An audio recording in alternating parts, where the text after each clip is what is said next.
Many people believe that online censorship doesn't work, and in fact, in this case, it didn't at all.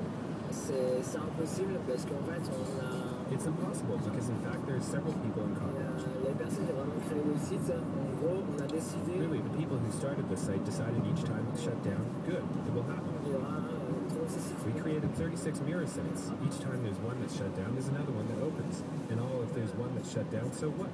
We open another. It's ready. It's freedom of expression. Et en fait, c'est la liberté d'expression. So who's that, Daniel?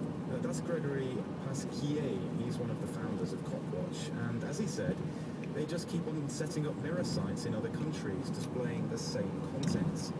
We met recently before a demonstration in Paris's central business districts, which protesters were trying to occupy overnight in solidarity with the Occupy Wall Street movement. So me and Gregory, we spent about half an hour chatting in a nearby cafe before joining the protests, and the protesters were gathering, readying themselves for a long, non-violent sit-in. About 500 protesters came armed with tents and their sleeping bags to stay overnight amid the plush skyscrapers and offices in the area of Paris known as La Défense.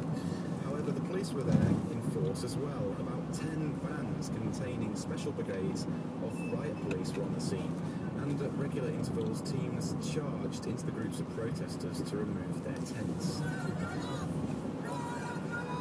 Okay, now that sounds like they're saying no à la violence, no to violence. Well, your French is good there, Nora. Yes, you're right. The group of activists remained calm and maintained their peaceful protest, but without their camping. Right. Gregory says they had to create their own police watchdog because nothing was done about the alleged police brutality. He says he's submitted 6 complaints over injuries he's received and nothing has come of any of them. So for him, that was the motivating factor for Copwatch. En gros, le Copwatch. In fact, Copwatch really creates vigilance. La vigilance sur les. Vigilance against police operations.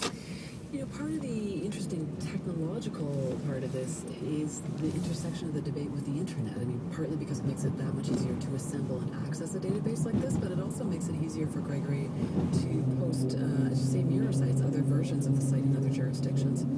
Right, yes, of course. Copwatch in France is certainly not the first time such an initiative has sprung up. I wanted to speak to an expert in this area, so I got in touch with Christiane Ferrel-Schul here in France, and she's a top lawyer. She covers new technologies and is the author of the book Cyber Law, The Right to Test the Internet. The rules shouldn't be different in the virtual world and in the real world. Each country has to try at least to apply its own law. You have differences from one legislation to another, of course. But it's not a reason just to say, well, it's different, so we don't do anything. Christiane believes that sites like